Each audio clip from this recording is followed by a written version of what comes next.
noite. Um grupo de deputados das bancadas da oposição introduziu esta tarde na Assembleia Nacional uma moção de censura contra o governo. A TVS sabe que a moção de censura está fundamentada em 6 páginas, prevendo-se que a sua discussão seja agendada para os próximos 3 dias parlamentares, ou seja, já na terça-feira. Dentro de 18 meses, aviões de médio porte poderão aterrar no aeroporto do Príncipe. O primeiro-ministro Patrício Trovoada e o presidente do governo regional, José Cassandra, fizeram hoje o lançamento da primeira pedra para o alargamento e extensão da pista. Príncipe na rota do desenvolvimento. A pista do aeroporto da região autónoma, que há 44 anos foi inaugurada ao tráfego aéreo, dentro de 18 meses vai poder receber aeronaves de médio porte com capacidade para 70 passageiros. Trata-se de uma conquista fruto da parceria público-privada que começou em 2010. Para nós é o primeiro passo para o desenvolvimento da região autónoma do Príncipe. Entendemos que sem acessos não vamos ter o progresso, o desenvolvimento e a prosperidade que queremos que o país tenha. A pista não contempla a iluminação no desenho atual, mas está a ser estudada a iluminação. Uma iluminação permanente, através dos sistemas PAPI e inclusive talvez até de voo por infravermelhos, que penso que tornará esta pista muito mais eficaz até para poder receber, essencialmente, voos de emergência noturnos. Abre-se agora na região do Príncipe uma nova era. 9,7 milhões de euros, valor das obras de ampliação da pista, que vai quebrar o duplo isolamento entre as ilhas e ligar o Príncipe ao mundo. Sem obras estruturantes como porto-aeroporto, teremos muitas dificuldades em desenvolver as nossas ilhas. Por isso, penso que com o arranque desta obra hoje, nós estamos a dar um passo bem grande na conquista do desenvolvimento de São Tomé e Príncipe. Pedir à Mota Engil, que é a empresa selecionada para executar estas obras, que possa cumprir os prazos estabelecidos no contrato e que no final nós possamos ter a obra com garantia de qualidade. Príncipe, eleita muito recentemente pela Unesco, Reserva Natural da Biosfera, possui fortes potencialidades para o desenvolvimento do turismo, um dos fatores que motivou o milionário sul-africano Mark Shuttleworth a investir na região. Essa infraestrutura, de facto, tal como o porto, que esperemos também brevemente poder lançar a primeira pedra, vão ser os marcos, de facto, do desenvolvimento da região autónoma do Príncipe. Esta obra, pelo seu tamanho, é um verdadeiro desafio técnico, desafio em termos logístico. Por isso, eu apelo à maior e à melhor colaboração possível entre todas as entidades envolvidas nesse processo, que poderão, enfim, criar aqui uma sinergia positiva no sentido que essa obra seja feita nas melhores condições possíveis. Estas obras fazem parte do projeto de desenvolvimento sustentável da região, avaliado em 70 milhões de euros para ser executado nos próximos 10 anos. Aeroport Management STP, sociedade constituída por 12 acionistas, a HDB com 45% e o Grupo Internacional Hotel Development Corporation com 55% de capital, vão gerir o aeroporto do Príncipe nos próximos 20 anos. Nós teremos muito melhores condições de entrar e sair no país, portanto no Príncipe em particular, e essa infraestrutura vai permitir também que se possa prestar e pensar noutro tipo de serviços relativamente à região, comerciais como também em casos de emergência.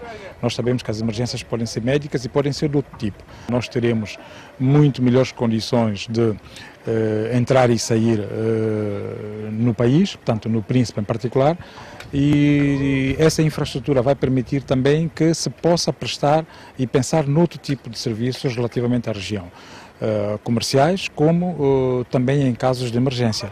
Nós sabemos que as emergências podem ser médicas e podem ser de outro tipo. Atualmente nós temos uma pista com um comprimento de 1.200 metros e, se de acordo com o projeto anunciado, vai haver um aumento para 1.850 metros. Isso significa, se tudo for concretizado, realmente a pista será suficientemente para qualquer avião de médio porte. Mesmo um avião até um Boeing 737 da TAG, ou mesmo da STP Airways, ou qualquer avião de médio porte.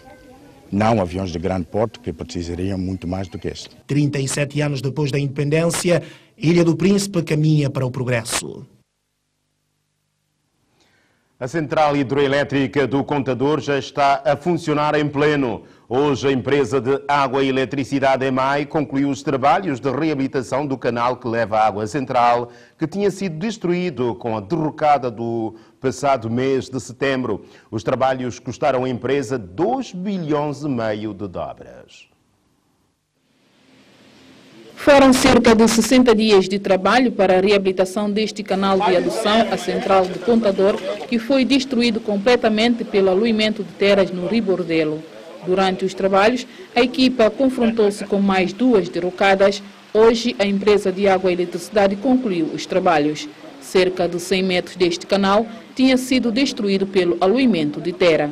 A partir deste momento, nós teremos a central do Contador com a sua potência máxima, o que nos vai permitir fazer uma gestão mais eficiente e deixar de fazer as cortes que nós fazemos normalmente às populações. Portanto, vai melhorar drasticamente o nosso fornecimento. E quais foram as dificuldades encontradas, amigos, durante estes dias todo de trabalho?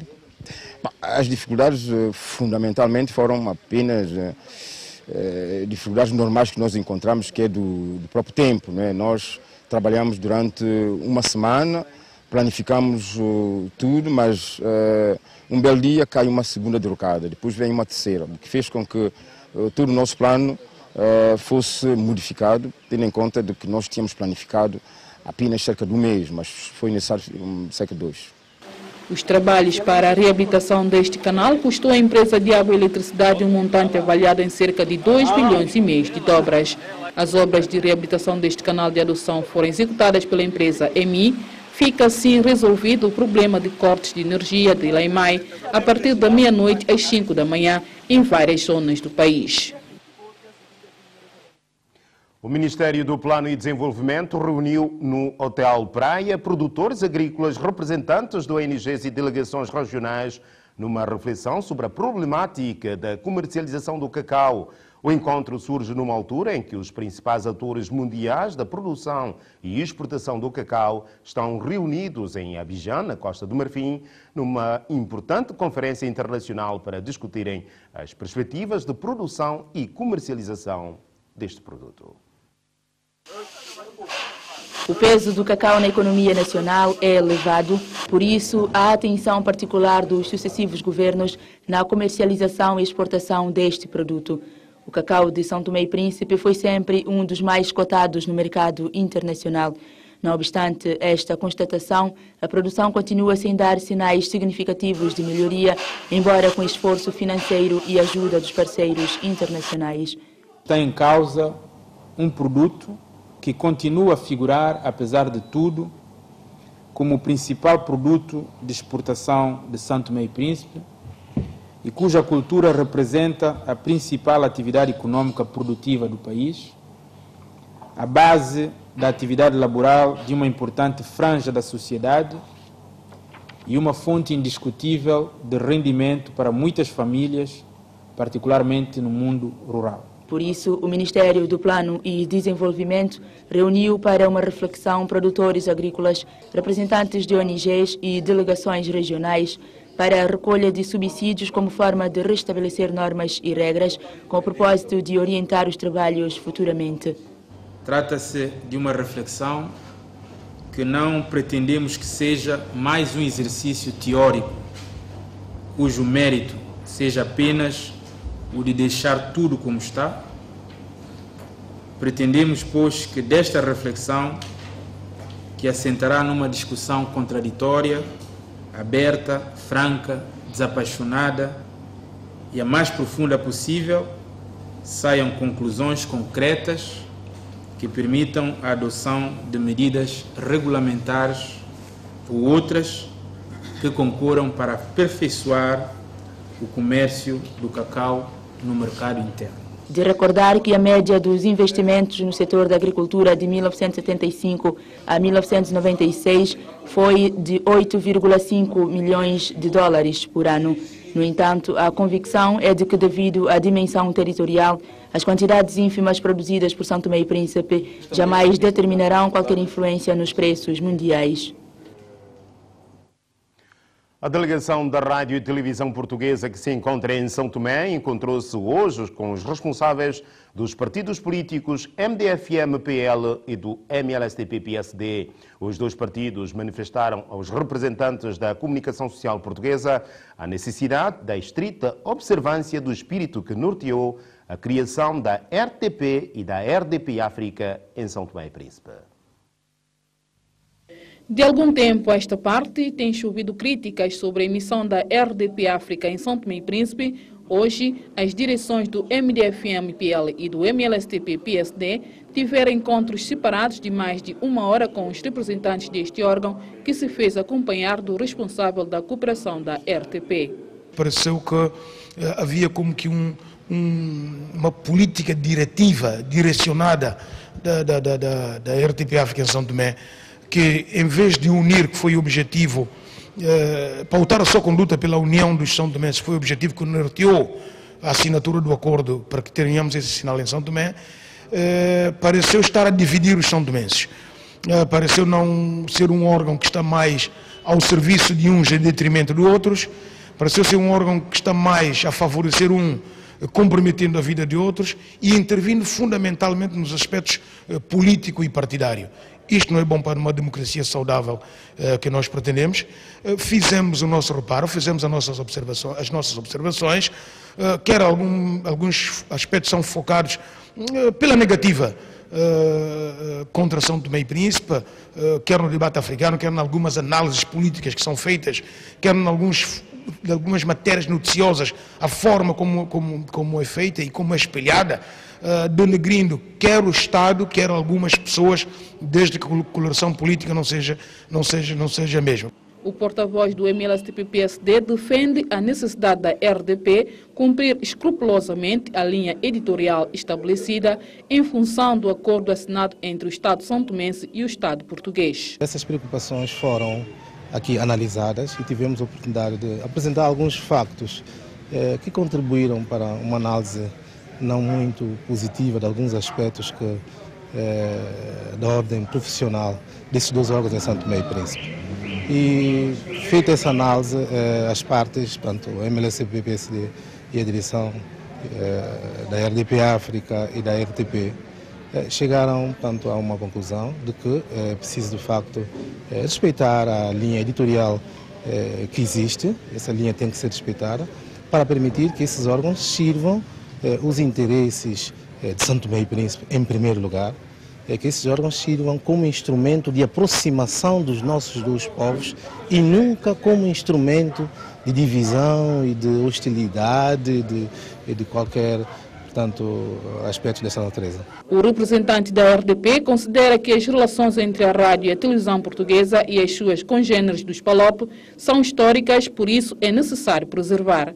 Aproveitar a nossa presença aqui para, junto das instituições políticas, do Sr. Presidente, do Sr. Primeiro-Ministro e dos partidos políticos, apresentar os nossos cumprimentos e trocarmos algumas impressões sobre esta relação que é histórica entre a Rádio e Televisão de Portugal e os nossos parceiros nos vários países africanos de língua portuguesa.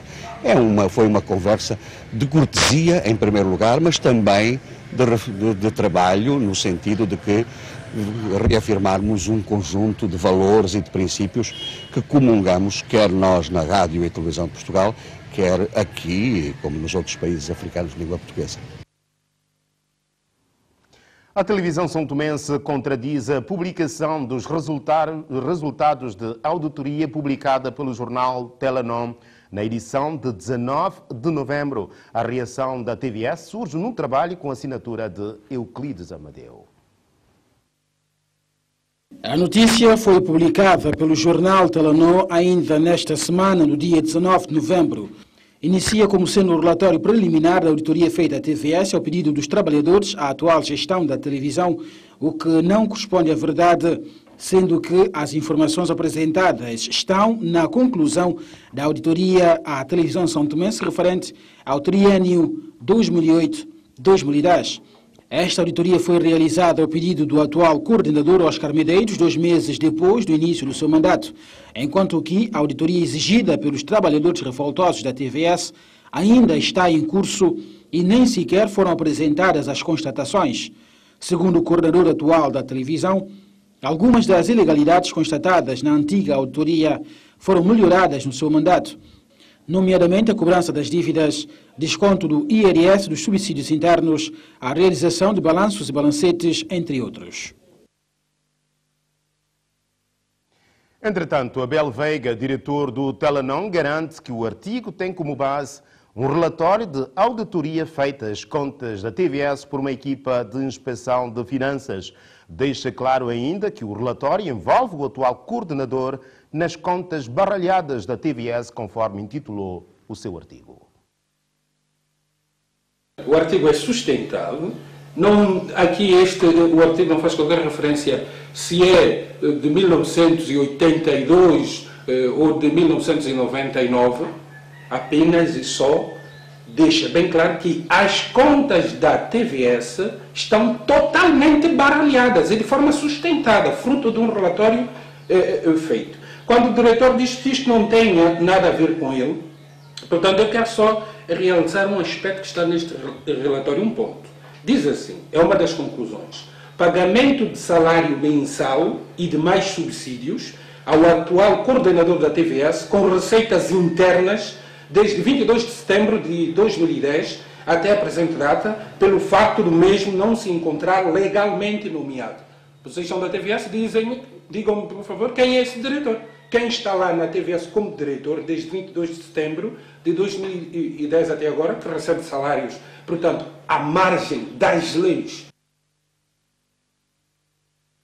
O Tribunal de Contas desmente ter apresentado queixa-crime por injúria e difamação contra o jornal Telenon. Numa nota de imprensa, o Tribunal de Contas diz que foi com estranheza que o coletivo de juízes que compõem este órgão tomou conhecimento da notícia veiculada ontem pela TVS.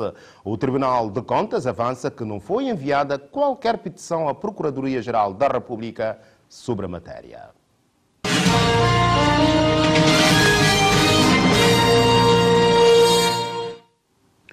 Associada à formação, é preciso melhorar as condições das infraestruturas do estabelecimento prisional, disse hoje o diretor dos Serviços Prisionais e de Reinserção Social no ato de encerramento da formação dirigida aos agentes prisionais. Foram 15 dias de conhecimentos teóricos voltados para o domínio da segurança. Na formação participaram mais de 32 agentes dos serviços prisionais e de reinserção social. Uma ação que, segundo o diretor deste serviço, é sem dúvidas uma aquisição de conhecimentos.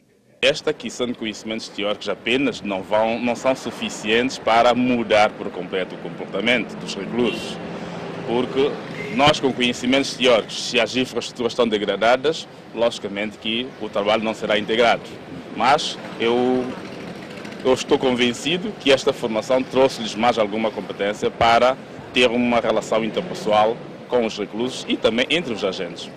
Para a realização desta ação de capacitação, São Tomé e Príncipe contou com o apoio de Portugal. O Governo de São Tomé e Príncipe está em vias de completar uma importantíssima reforma legislativa que abrange naturalmente também este tipo de situações.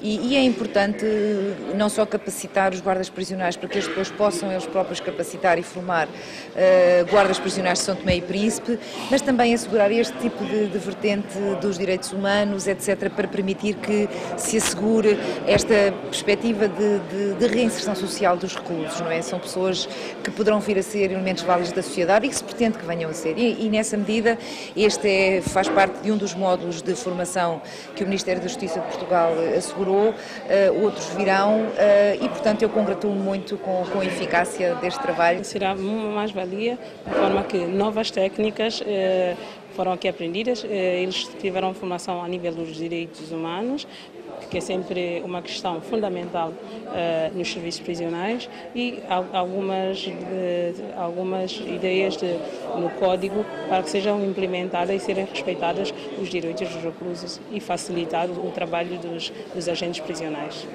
Ainda no decorrer deste ato, Portugal ofereceu alguns materiais de trabalho, dentre os quais bastões e algemas.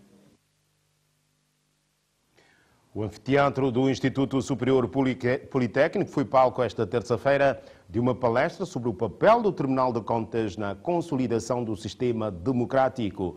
O certame tinha como pano de fundo elucidar os alunos sobre o verdadeiro papel deste órgão. Com o objetivo de esclarecer as funções de diferentes instituições do Estado e levar ao conhecimento dos alunos temas da atualidade, o ISP tem vindo a desenvolver um ciclo de palestras e seminários. Desta forma, aconteceu nesta terça-feira, no anfiteatro deste Centro de Ensino Superior, uma palestra sobre o papel do Tribunal de Contas na consolidação do sistema democrático. Relativamente, digamos, ao âmbito e objeto do tema, os palestrantes poderão, no final, ter uma noção daquilo que é a democracia, num lado, por outro lado, ver qual é a competência do Tribunal de Contas, para depois ver aquele casamento, aquela interligação entre o Tribunal de Contas e a democracia, na medida em que o Tribunal de Contas desempenha um papel fulcral, um papel central no contexto dos Estados de Direitos modernos. Isto quer dizer, surge não por uma vontade dos políticos, ou seja, dos Estados, mas sim extrapola, digo, a vontade desses políticos, na medida em que é uma imposição que é atribuída, ou seja, competida pela Intosai, que é uma organização internacional das instituições superiores de controlo, com vista a criar um órgão independente, autónomo, que venha, no fundo, a restituir a indispensável transparência na gestão da coisa pública. Para o juiz conselheiro do Tribunal de Contas, este tema foi mera escolha, mas sublinha a importância do mesmo na reafirmação do processo democrático. O tema não tem nenhuma conotação com qualquer outro tratamento que poderão querer dar. É simplesmente um tema, um propósito que já vinha há largos meses, em que fomos amadurecendo a ideia e, felizmente, aparece no momento em que poderão possivelmente associá-lo a outras motivações, mas gostava de deixar bem claro aí que o tema não tem outras motivações por detrás, senão uma motivação meramente académica, que é a troca de experiência, de conhecimentos em diversas áreas. Ao longo do debate, várias foram as questões levantadas pelos presentes, como, por exemplo, a interação do Tribunal de Contas com os demais órgãos de soberania. Para o juiz conselheiro do Tribunal de Contas, é necessário esta interação para que a democracia seja saudável. É o final, boa noite e até amanhã.